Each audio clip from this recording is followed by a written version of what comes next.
हे पहा, मी 2 प्रकारची कवठाची चटणी तयार केलेली आहे. पाहू शकता तुम्ही. आणि दोन्ही खूप टेस्टी आहेत. तर तुम्ही नक्की करून पहा या दोन्ही चटण्या. दिसायला खूप छान दिसत आहेत. एकदम खमंग सुगंध येत आहे. तुम्हाला माझ्या चॅनलवरच्या रेसिपी जर आवडत असतील तर माझ्या चॅनलला लाईक आणि सबस्क्राईब जरूर करा. आता आपण या 2 चटण्या कशा करायच्या ते पाहणार आहोत. नमस्कार, सिक्रेट चिप मराठी चॅनलमध्ये तुमचं खूप खूप स्वागत आहे. तर आज मी तुम्हाला 2 प्रकारची कवठाची चटणी करून दाखवणार आहे. आता कवठ म्हणलं की कवठाचे खूप आरोग्यदायी फायदे आहेत. आणि कवठ हे फळ खूप गुणकारी देखील आहे. ज्याला कोणाला पित्ताचा त्रास असेल त्याने काय करायचं, कवठाच्या पाल्याचा रस काढायचा मिक्सरमध्ये आणि तो सकाळी अनाशीपोटी घ्यायचा. त्यानं काय होतो, पित्ताचा त्रास कमी होतो. जसं काही लोकांना गुडघ्यामध्ये चमक निघणे, वात येणे असा त्रास होतो. त्यावेळेस काय करायचं, कवठाचा रस कवठ जो आहे ते फोडून त्याची पेस्ट तयार करायची आणि ती पेस्ट सकाळी घ्यायची पाण्यासोबत. याच्यामधलं जे कवठाचा जो गर आहे त्याची पेस्ट तयार करायची आणि सतत 5 दिवस जरी पिले ना तरी मूळव्याधाचा त्रास 80% कमी होतो.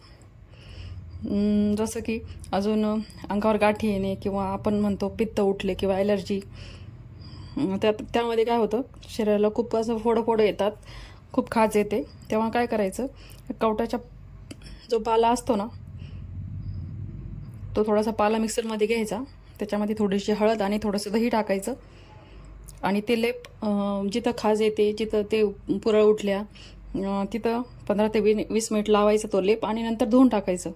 त्यानं काय होतं, ते पूर्ण क्लिअर होतं, खाज वगैरे पूर्ण क्लिअर होते आणि जे डाग पडलेले आहेत ते सुद्धा नाहीसे होतात. आता मी कवठाची चटणी करायला सुरुवात करत आहे. तर सर्वात आधी मी कवठ फोडते. तर हे पहा, मी कवठ फोडते आता.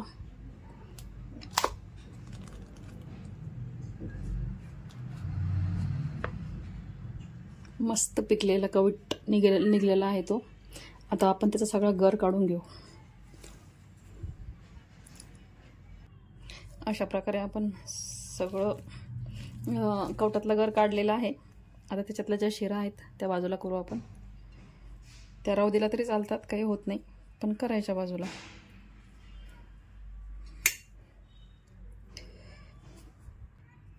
आता जनरली काय होतं, काही गायक दही किंवा ताक ह्या चिंच अशा आंबट गोष्टी नाही खाऊ शकत, त्याने त्यांचा आवाज बिघडतो. पण कवठ हे एकच फळ असं आहे की तो बसलेला आवाज हे कवठ खाल्ल्याने क्लिअर होतो. घोगरा झालेला असेल तो क्लिअर होतो, घसा बसलेला असेल तो क्लिअर होतो. हे पहा, अशा पद्धतीने मी सगळ्या शिरा काढलेल्या आहेत. आता एवढंच गऱ्यामध्ये आपल्याला 2 प्रकारची चटणी करायची आहे. त्याचे 2 भाग करून घेते मी आता.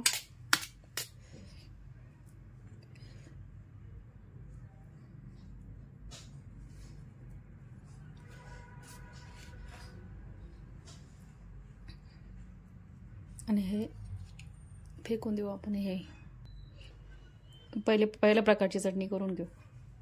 त्याच्यासाठी एक बाउल लागेल, चमचा लागेल. हे सगळं त्याच्यामध्ये उतरून घेऊ आपण एकदा.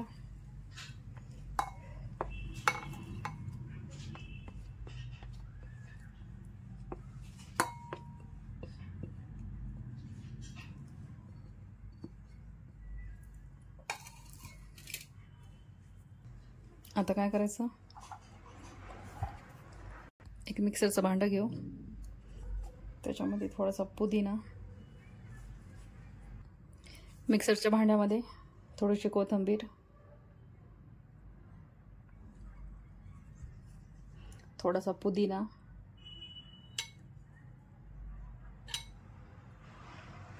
थोडासा लसणाच्या पाकळ्या,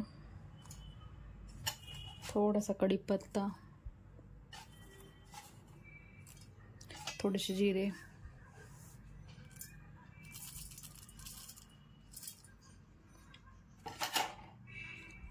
एवढं टाकून मिक्सरमध्ये काढून घेऊ.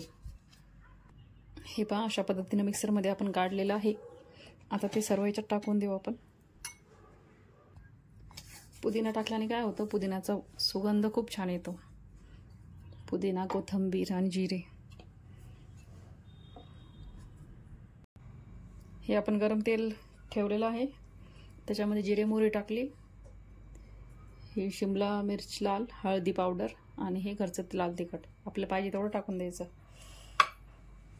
थोडंसं गरम करून घेऊन ते गरम तेलात, जेणेकरून खात्या वेळेस ठसका येणार नाही.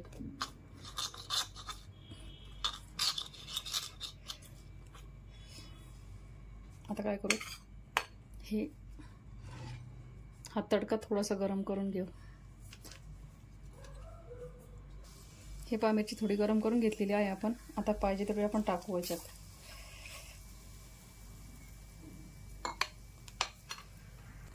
त्यानंतर चवीनुसार मीठ. त्यानंतर आपल्याला जेवढं गोड पाहिजे, जेवढं कवीट आहे त्याच्या अर्ध्यापेक्षा थोडंसं जास्त गूळ टाकून देऊ. गूळ बारीक करून घेतला आहे मी, तो टाकून देऊ आपण त्याच्यामध्ये. थोडासा कढीपत्ता टाकून देऊ वरतून. आता हे सगळं मिश्रण हलवून घेऊ आपण.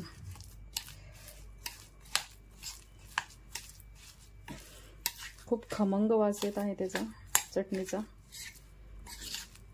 खायला पण खूप छान लागणार आहे.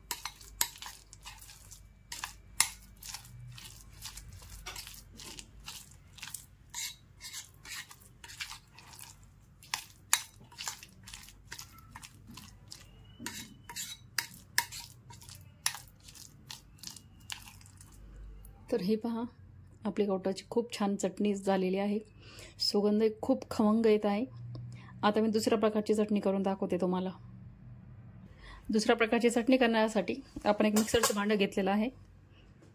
त्याच्यामध्ये आपण टाकू 2-4 लसणाच्या पाकळ्या, थोडासा कढीपत्ता,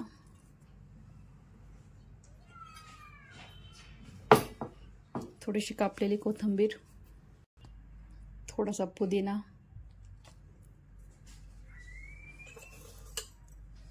थोडेसे जिरे,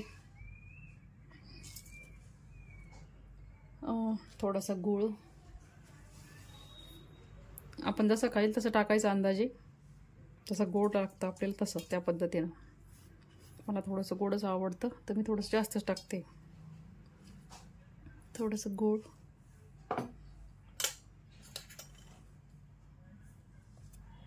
त्यानंतर काय करायचं, हे जे आपण कवटाचा गर काढून ठेवलेला होता तो या मिक्सरमध्ये टाकून द्यायचा.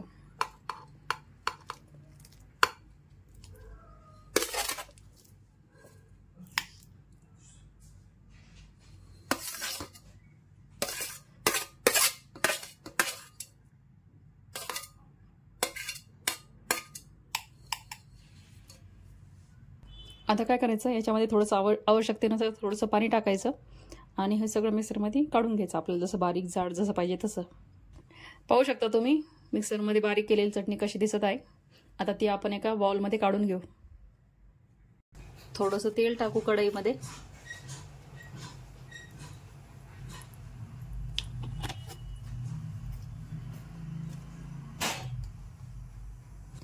तेल चांगलं तापलेलं आहे, त्याच्यामध्ये जिरे आणि मोहरीचा तडका देऊ आपण.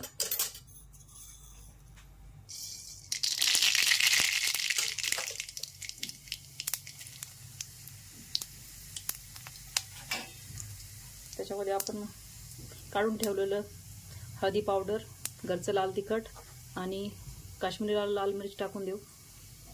गॅस कमी करू. आणि त्याच्यामध्ये हे मिश्रण टाकून देऊ.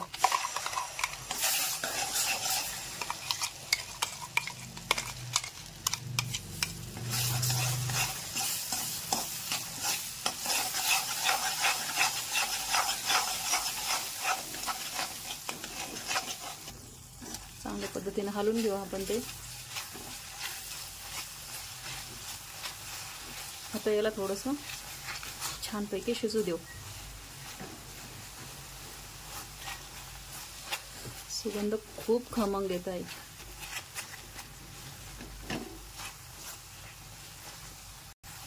हे फळ फक्त फेब्रुवारी आणि एप्रिलमध्येच येतं. त्याच्यामध्ये विटॅमिन सी, फायबर, विटॅमिन बी असतात. याच्यामुळे भूक वाढीस मदत होते. रोगप्रतिकार शक्ती देखील वाढते. अजून कोलेस्ट्रॉलही वाढतं शरीरातलं आणि BP देखील नियंत्रणात राहतो. तसेच रक्तही वाढतं. शरीरातील कॅल्शियमचं प्रमाणही वाढतं. जास्त फायबर असल्यामुळे पचनास सोपंही राहतं जरा. आपण याच्यामध्ये मीठ टाकायचं विसरलो. आपण मीठ टाकून देऊ याच्यामध्ये. गरजेनुसार मीठ टाकू.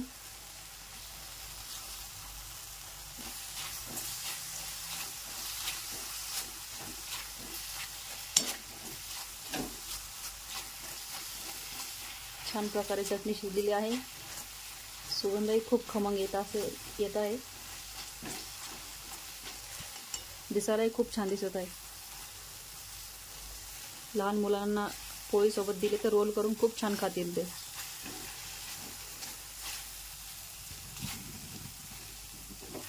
तुम्हाला माझ्या चॅनलवरच्या रेसिपी जर आवडत असतील तर माझ्या चॅनलला लाईक आणि सबस्क्राईब जरूर करा. आता आपण ही चटणी उतरून घेऊ. तर पहा, आपली खूप छान कवटाची चटणी तयार झालेली आहे. 2 प्रकारची. ही चटणी तुम्ही 8-15 दिवस लगातार खाऊ शकता आणि ही चटणी तुम्ही 1-2 दिवस खाऊ शकता.